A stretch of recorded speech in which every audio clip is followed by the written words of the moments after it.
Katowice had this special place in really going from heavy industry, the worst kind of industry, as one of the officials told me, a place where you had to clean your windows every day because of the coal pollution when he was a child, to this completely transformed place and with numbers that are staggering. Welcome back to the Warsaw Wire, a podcast about Poland's economy, business, and energy transition. I'm your host, Alicja Ptak, a senior editor at Notes from Poland, and today we are looking south to Katowice, a city that used to be defined by coal and industry and is now transforming into a hub for tech, gaming, and investment. We are joined by Raphael Minder, Central Europe correspondent with the Financial Times, who has recently published an article examining just that, how Katowice has moved beyond its coal mining past and emerged as one of Europe's fastest growing cities. Raphael, welcome to the Warsaw Wire. Thanks for coming. Thank you, Alicia. Pleasure. So I would want to start with a question. Why Katowice? What has attracted your interest in the city? Okay, well, look, there's a personal angle to this, which is the first city I ever visited in Poland was Katowice. And it's going to make me sound like a dinosaur, but after finishing school, I was determined to see life on the other side of the Iron Curtain. So I did a trip on my own by train. I got individual visa invitations to different places, and I went all around the Eastern Bloc. And I crossed on a horrible night train from Bratislava in the then Czechoslovakia to Katowice. So I started my Polish experience in Katowice. And I arrived in Katowice, we are in 1989, in the summer, about 4 months before the fall of the Berlin Wall.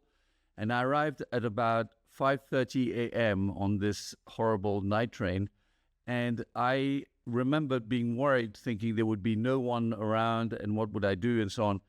And I arrived and I came out of this big train station and I saw that people were already lining up, queuing outside some bakeries and shops that were going to be opening up soon.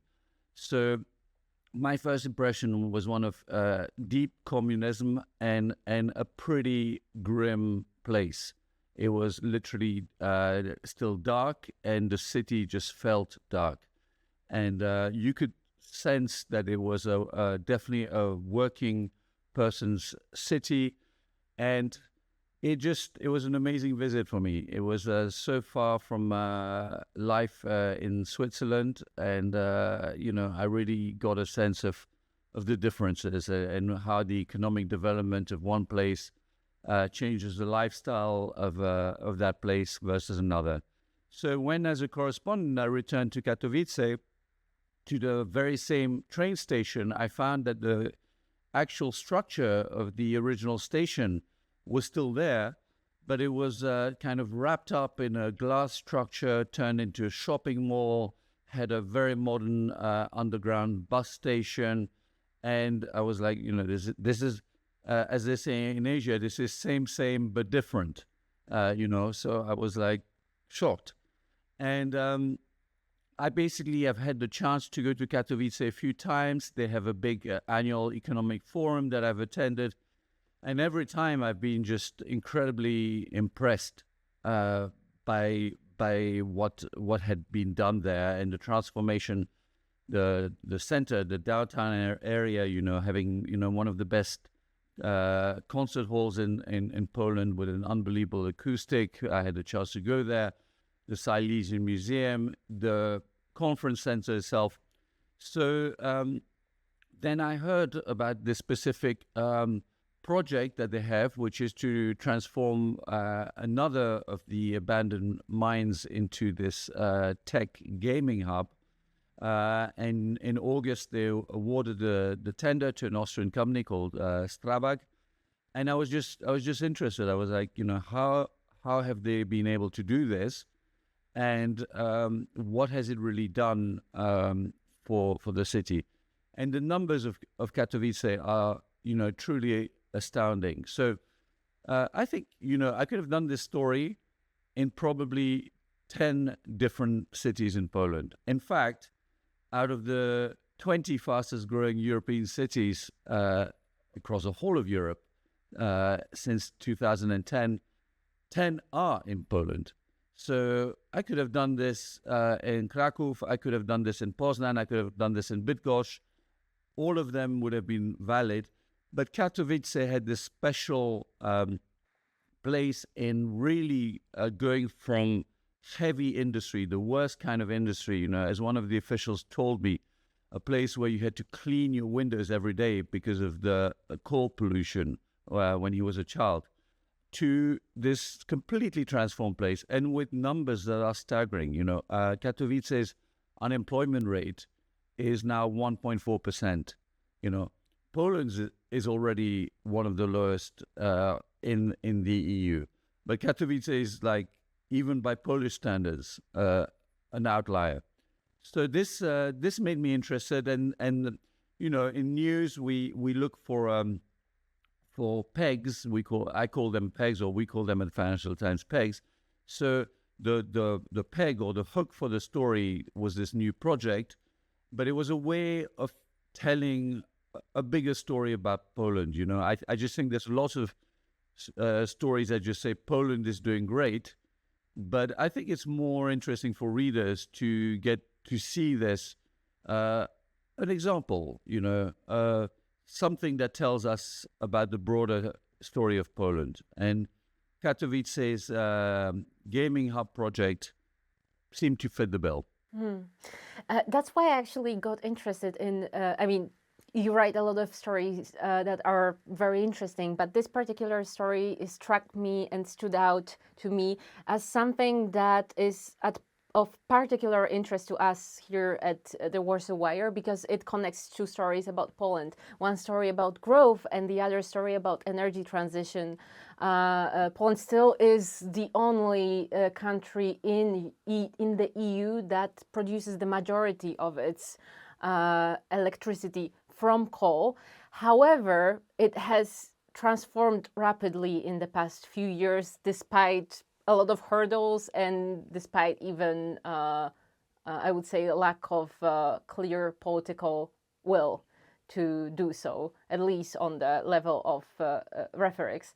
And it feels to me that your sentiment was right, your intuition was right.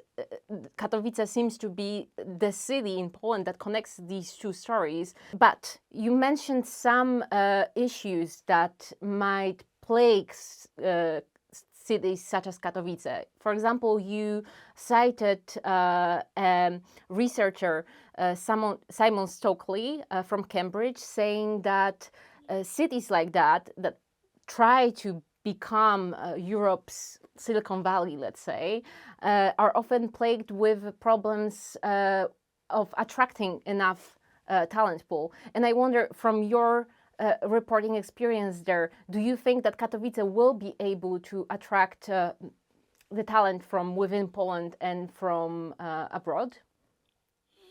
So, no one has the crystal ball. And, as a reporter, you want to have a balanced story. And there's a lot of unknowns with these new projects. Many, many cities have tried transformation. Transformation is kind of what all politicians promise when they get elected. I think the chances of Katowice succeeding are high, but there's no guarantee that it will succeed. But I think it's done already enough successfully to make a strong case for the fact that it claims to be a city that knows how to do transformation, because it's already done transformation. It's not completed transformation, but it has done a lot of that transformation. Now, the question, of course, is there will be a lot of competition. Every place in Poland and in the world is now trying to be the next AI hub, have the next gigafactory. There won't be room for all of them. It's just not going to happen. Some will succeed, some will fail. But I think if we look at the starting point, Katowice starts with a strong base. And it has also got good positioning. It's got great transport infrastructure. You can fly from Katowice to Madrid. You can fly from Katowice to London. It's already established itself as a sort of southern Polish hub, not the only one. I mean, of course, there's places like Krakow would say they are more important. But I do think, yes, as the professor from Cambridge said, and he's tied to the project. He's an advisor on the project, but he went to Katowice, and he said, yes, from what he saw, the talent pool is there. So Poland has very, very high tertiary education. In technology, it is growing now. In tech, if we just look at the tech numbers, it's growing at about double the EU average. Lots of companies have moved back office operations to Katowice and other places in Poland, banks and others. And I think there's a potential, but there are, big unknowns. One of the issues that Poland faces is demographics, for example. Another issue is the fact that, Germany, neighboring Germany, needs to continue to do well for Poland to do well. And I think that relationship is not just in the hands of Poland. And of course, the biggest one of all is if the geopolitics go completely wrong, they will go wrong for Katowice, for Poland, and for pretty much every country on the eastern side of the EU. So, or beyond, depending how wrong, unfortunately, everything goes. So, we can't be sure, but we can at least say that the seed is being sown in fertile soil. And that's a lot more than some other cities. There are some cities that just imagine, I've seen examples, for example, not just in tech, but for example, in culture. I used to be a correspondent in Spain. So after Bilbao built a fantastic museum, every city in Spain decided, okay, we just build a big museum and we become a cultural city. Absolutely wrong. Bilbao was already a sizable city in a region that attracts a lot of people, and it was an old industrial port city that had the potential to transform. But if you put a big, shiny white box in the middle of nowhere and call it a museum, it doesn't mean you'll have hundreds of thousands of visitors next year. It doesn't work that way. So Katowice is not a shiny white box in the middle of nowhere. It's already attracted a lot of industry. It's attracting every year a lot of participants to lots of conferences. Even I would say it's impressive that in music, where you would not think of Katowice as a reference, the NOSP is considered a place where top classical musicians, not just classical, but mainly, want to go and perform. So that's big achievements. That's fascinating. I wonder then, do you think there are some lessons that we can draw from Katowice's example that can be implemented in other cities, Polish cities, that will need to undergo this transition away from coal, a fair transition possibly, or maybe a lesson for other regions in Europe and in the world too, but lessons that would allow this to do this in a real way and not just in imitation as in the Bilbao example. Well, I mean, every place has to be aware of its strengths, weaknesses, idiosyncratic nature. So to replicate, there's no cookie cutter model where you just bake the cake and then use the same cutter and move it. It doesn't quite work like that. I think one thing, that's striking for me about Katowice is the politics of Katowice, actually. So they've elected pretty much since the return to democracy mayors that are officially non-affiliated. They're not the only city, but among the large cities of Poland, they're definitely one of the very few. And I think continuity is very important. The belief that you're actually working for the city. You know, when I look at some of the other infrastructure projects of Poland, and when I see what's happening with, especially, I give you an example, the CPK, the big airport, it's a complete disaster. I mean, a government starts the project, the then opposition, led by Tusk, says that project is rubbish. They come into power and say, no, what we meant is that we need to do the project slightly differently. In fact, quite a lot differently. And then the original designers of the project say, you're stealing our project. We need to go back to the original version. And then they get their president elected who says, by the way, I'm proposing my own law to return to the original. In short, 2 years of missed opportunity to move on. And who knows when this airport will be opened and who knows what it will look like. But it's not thanks to the politicians that it will be a success. I mean, for sure not, in my opinion. So I think that's one thing where, as far as I can tell, Katowice has not had massive fights over the direction it wants to take. And that's at least something you could say is a good example. You cannot do long-term if everything is going to be wiped clean after 4 years. And in fact, there's going to be, the first thing that's going to happen is a big fight over how the others committed the most atrocious corruption and mistakes. That's not the way you build. I mean, in no country, not in Poland, not anywhere else. And then in terms of the transition, you know, I mean, Poland is still undergoing a painful energy transition, I would say. Again, it's got a lot of things that are moving forward, but probably not as fast. I arrived 4 years ago with the nuclear debate pretty much at the same place where it's now. So again, well, has that been time well spent? I'm not so sure. And politically, coal remains a strong instrument, even though economically it's a nonsense. Poland, and every Pole should know that, imports coal from Indonesia, from Chile, from South Africa. It's not producing the best coal in the world. So it's a costly business for Poland to continue using coal.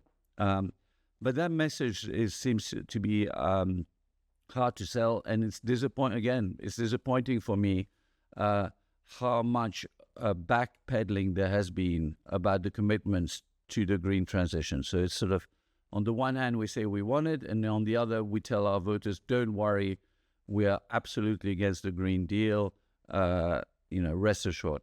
But slowly but surely, and, in a way, maybe that's also the best, because very abrupt transitions, when they go wrong, they go extremely wrong. And you need time to find social programs for workers. You can't just transform. A coal miner is not going to become a tech worker tomorrow. This is just not going to happen. So these things do take their time, and we have to recognize that. But definitely, I would say, if the political message is not aligned, and if the constant inner city or inner country or whatever it is fighting gets on top of the long-term economic planning, that is a recipe for disaster. Let's zoom out for a little bit. In the 4 years that you have been covering the region and you're based in Warsaw, right? Yes. What struck you about Poland's economic story? Was there something that you found out that you didn't know prior to coming here, or are there some misconceptions about Poland that are still prevalent in the West that you found out to be not true, maybe? Well, I think just the level of economic development in Poland. There are people in the West, my newspaper is based in London. There are people in London who believe that the transport system in Poland might be worse than in London when it's about, 100 million times better. These kind of misconceptions I hear sometimes, or people who just have a feeling that, there's no food variety in Poland, or there's a whole bunch of misconceptions, generally driven by ignorance, not any animosity towards Poland, but just sheer ignorance. At the same time, I think I found that Poles are sort of doing things despite other things. So despite their politics, in the end, countries are built by people, and thankfully not by their politicians. And their politicians should be there to accompany the project. So there's a lot of ambition in Poland. I would say I've had the chance to speak to and give some talks with Polish students, and just the level of the involvement of the Polish students versus some other countries I'm not going to name where I've also met students is striking. Or I've been a guest at a gathering of Polish students in London that's held every year, and you listen to what they do, and most of them are already working side jobs. And I don't mean just serving the coffee. I mean, they are coding or doing something as a side job. So, this makes me quite confident and also generally impressed by the sense that Poles have of what they can achieve and what they should be achieving, and their ambitions. This is a country of ambitious people, and that's a definitely very important an important thing. So for me, I've discovered also in Poland that in the end, the same things that are happening elsewhere are happening in Poland. So the polarization, the bubble that is Warsaw. That's why I like going to places like Katowice, because if you're in Warsaw, it's the equivalent of being in Madrid or in Sydney or other places where I've been, where people are absolutely convinced that the rest of the country thinks like them. And if the rest of the country doesn't, then there must be a bunch of idiots. Well, guess what? They don't think like them, and they're not idiots. And, every country has its cliche. Here you can speak of Poland B or whatever you want. But in the end, unfortunately, these kind of divides, these polarizations have become very entrenched. And, it's to the from my perspective, it's to the big detriment of every society, the Polish society included. So much, I sometimes say Poles are their worst enemies. They're very obsessed by all the enemies outside, and they should be, because these enemies are potentially very, very dangerous. But they are their worst enemies. They're absolutely capable of shooting down the other side's project or spending most of their energy on criticizing someone else who is actually from the same camp in the end, So, take migration, take Russia, take pretty much any topic, and you will find incredible amount of energy spent on accusing the other of being unable to secure borders or whatever it is. Well, there we go. But it's not a Polish disease. It's a world disease, definitely a Western disease. To wrap up, I wanted to ask you, what is the story about Poland that you are the most curious about reporting on in the future? What are the stories that you think people should pay attention to? Well, I'm not going to give you my full story list because it's not a good idea.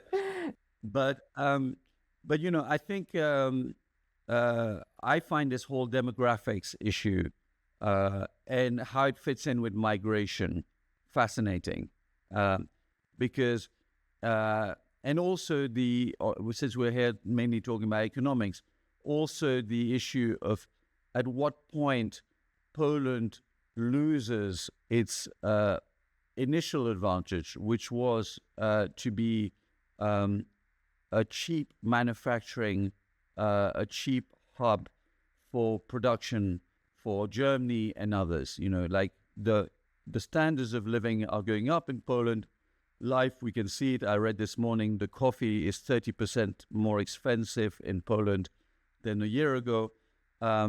People still seem to go to have coffee in cafes. So that we see the wealth, and we, of course, like every society, Poles are moving up the value chain and expecting different things. At the same time, if the demographics are what they are, Poland's, with one of the lowest fertility rates in Europe, faces a real problem, and that problem is only exacerbated if there's no recognition that someone will have to do the jobs, clean the toilets, repair the roads, whatever it is. So that for me is a fascinating story. At what point the discourse, if ever, will change, and there will be a recognition that Poland can grow as much as it wants, but without people, it cannot. And to give you another example of this, you can buy all the weapons you want, but you need to have the armed forces. So now there are all these voluntary schemes to join the army. Will they work? Is Gen Z really interested in joining the army? I put a huge question mark on that. But at the same time, returning conscription is a taboo subject in Poland. So how are you going to make that equation work? That's a question I have. Poland has the ambition, Poland has the possibilities, but in terms of its people, it's a changing society, and it's a shrinking society. And that's a big issue going forward. The problem is it's a bit like with climate change. It doesn't happen tomorrow, and the human being tends to deal with the tomorrow and looks at the slow motion train crash and goes, "Oh yeah, I see the train is heading my way. Still plenty of time." Well, guess what? I'm not so sure. Raphael Minder, correspondent for Financial Times. Thank you very much for this fascinating look at Katowice and beyond. And to our listeners, if you enjoyed this episode, don't forget to follow the Warsaw Wire for more stories about Poland's economy, business, and energy transition. And like, subscribe, and comment. Thank you very much, and see you next time. Thank you, Alicia.